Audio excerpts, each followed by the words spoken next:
जी दोस्तों, welcome back to another video. आज की वीडियो स्पेशल मैं उन दोस्तों के लिए बनाने जा रहा हूं जो कि कोरिया जाने का शौक़ रखते हैं।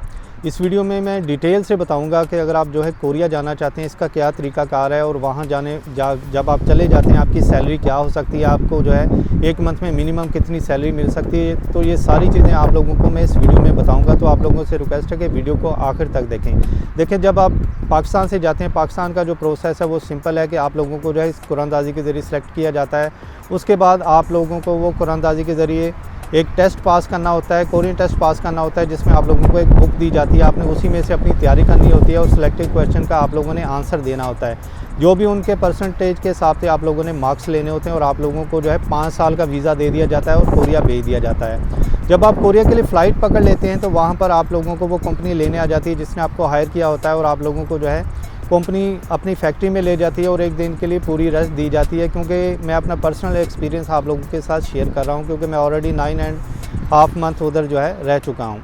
तो वहाँ पर ये तरीक़ाकार होता है। तो जिस कंपनी में आपने जाना है आप लोगों को वो काम करना पड़ता है। आप लोगों को वो काम इसलिए करना पड़ता है क्योंकि उस कंपनी ने आपके ऊपर जो है एक्सपेंसेस किए होते हैं। आप लोगों को मस्ट वो काम करना पड़ता है। इन केस अगर आप लोगों को वो काम पसंद नहीं आता तो आप उनके लेबर लॉ के हिसाब से जो है कंपनी चेंज भी कर सकते हैं, लेकिन एक लिमिट होती है कि आप 5 साल में जो है मैक्सिमम 3 कंपनी से ज़्यादा चेंज नहीं कर सकते। तो अगर आप ऐसा ज़्यादा करेंगे तो आप लोगों का वीज़ा ख़त्म हो जाएगा और अपना नेक्स्ट टाइम अपना वीज़ा भी एक्सटेंड नहीं कर सकते। तो ये तरीक़ाकार है। तो वहाँ पर आप लोगों को जो है 3 किस्म के काम मिल सकते हैं। तो पहले क्या होता था, D3 वीज़ा होता था, जिसमें D3 से मुराद ये होता था डेंजर, डर्टी और डिफ़िकल्ट। इसमें से आप लोगों को किसी किस्म का भी काम मिल सकता है। और कोरिया में इतनी ज़्यादा सैलरी क्यों बनती है वो भी मैं आप लोगों को बताऊंगा। सबसे पहले अभी बेसिक सैलरी के बारे में बात कर लेते हैं। बेसिक सैलरी अभी जो मौजूदा चल रही है वो तकरीबन 18,13,000 कोरियन वोन है, जो पाकिस्तानी 2.5 लाख रुपीज़ बनती हैं। और इसमें आप लोगों की जो है छुट्टी इंक्लूड नहीं होती, छुट्टियां सेपरेट हैं। मोस्टली जो कंपनीज़ होती हैं वो आपको सैटरडे और संडे की छुट्टी देती। कुछ अपनी जो कंपनीज़ है वो आपको सिर्फ संडे की छुट्टी देती हैं और कुछ कंपनी ऐसी भी होती हैं जो आपको 2 सैटरडे और 4 संडे की भी छुट्टी देती हैं। डिपेंड ऑन कि आप जो है किस कंपनी में काम करते हैं। हर कंपनी की जो अपनी पॉलिसी होती है। तो ये तरीक़ाकार है। अगर आप छुट्टी वाले दिन काम करेंगे तो आपको जो ओवर टाइम होता है वो तकरीबन डबल हो जाता है। इन केस अगर आप ओवर टाइम करते हैं तो आपको जो 1 घंटे के तकरीबन 8,000 कोरियन वोन से ज़्यादा मिलते हैं, जो तकरीबन डॉलर में तकरीबन $7 से ऊपर बनता है पर आवर के हिसाब से। तो नॉर्मली जो हर कंपनी में तकरीबन 3 घंटे पर डे के हिसाब से ओवर टाइम होता है। तो आप इसको मंथ के हिसाब से कन्वर्ट कर सकते हैं। प्लस इन केस अगर आप हॉलीडे वाले दिन भी काम करेंगे तो आपकी सैलरी बहुत ज़्यादा अच्छी होती है। यानी सिंपल ये है कि आपकी जो सैलरी है 3.5 से 4 लाख पाकिस्तानी रुपीज़ बन जाती है अगर आप ओवर टाइम भी करते हैं। अभी ये मौजूदा सैलरी चल रही है, इतनी आप जो अर्न कर सकते हैं। इन केस अगर आप छुट्टियां भी करते हैं, कोई ओवर टाइम भी नहीं करते, तो आपकी जो 2.5 लाख पाकिस्तानी रुपीज़ सैलरी है इंडियन, वो आप अपने हिसाब से जो है इसको कन्वर्ट कर सकते हैं।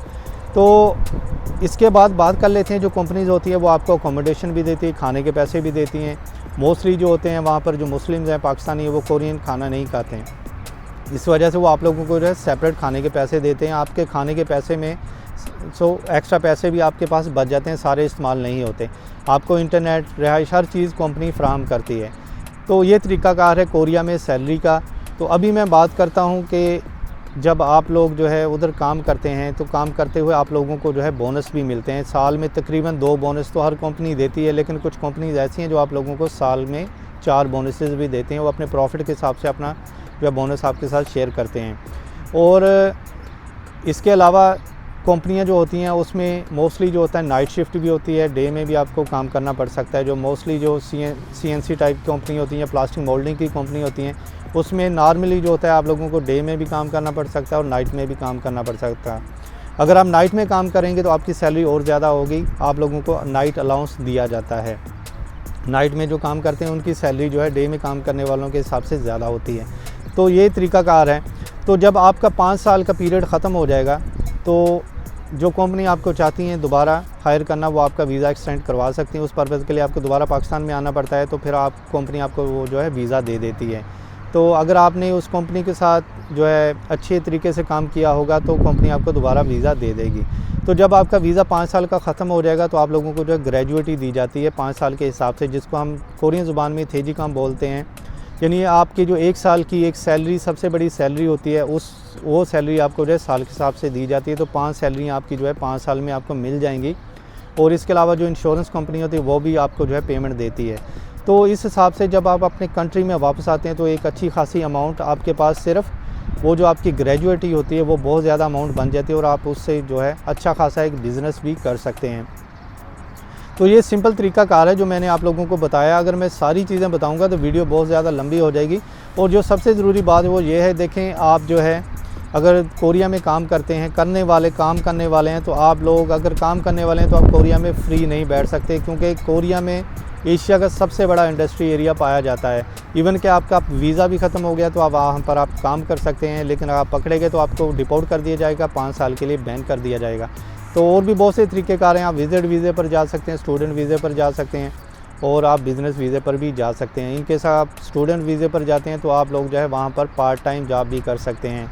अगर आप वहाँ पर अच्छी जॉब करते हैं, आप अपनी फैमिली को, जो आपकी कंपनी है वो भी स्पॉन्सर कर सकती है, आपकी फैमिली भी आप वहाँ पर बुला सकते हैं। लेकिन आपकी जो कंपनी है उसको आपको स्पॉन्सर चाहिए उस कंपनी का, तो इस सिलसिले में जो आप अपनी फैमिली को भी कोरिया में बुला सकते हैं। तो ये वीडियो मैंने इसलिए बनाई थी ताकि जो मेरा एक्सपीरियंस है आप दोस्तों के साथ शेयर हो सके। जो दोस्त अभी जाना चाहते हैं उन लोगों को मैं बता दूं कि आप जो इस तरीके से जा सकते हैं। अभी अगर आप वहाँ पर चले जाएंगे तो यकीन माने बहुत ज़्यादा अर्निंग कर सकते हैं।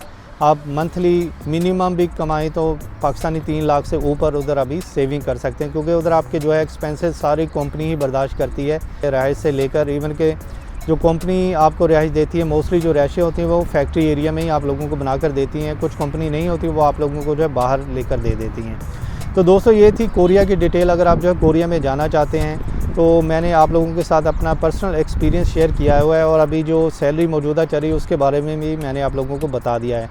तो जो दोस्त जाना चाहते हैं स्पेशली फ्रॉम पाकिस्तान, वो लोग जो है इस तरीके से जा सकते हैं। तो जैसे कोई कोरिया की वैकेंसीज़ आती हैं, कुरानदाजी ओपन होती है, आप जो है अपना जो है फॉर्म फिल करके वहाँ पर सबमिट करवा सकते हैं। उस फॉर्म की फ़ीस तकरीबन 500 रुपीज़ है, आप लोगों को वो फॉर्म बैंक में जमा करवाना पड़ता है। तो आई होप आप लोगों को ये वीडियो अच्छी लगी होगी, और इसके अलावा कोई क्वेश्चन हो तो आप हमें कमेंट सेक्शन में मैसेज कर सकते हैं, तो इंशाल्लाह मैं आप लोगों को वहाँ पर लाजमी रिप्लाई कर दूँगा। तो वीडियो अच्छी लगी हो तो लाजमी लाइक कर दीजिए। इसके अलावा चैनल को जिन दोस्तों ने अभी तक सब्सक्राइब नहीं किया, आप लोगों से रिक्वेस्ट है कि चैनल को भी सब्सक्राइब कर दीजिए, क्योंकि मैं इस तरह की इन्फॉर्मेटिव वीडियो लेकर आता रहता हूँ। तो वीडियो को देखने के लिए शुक्रिया।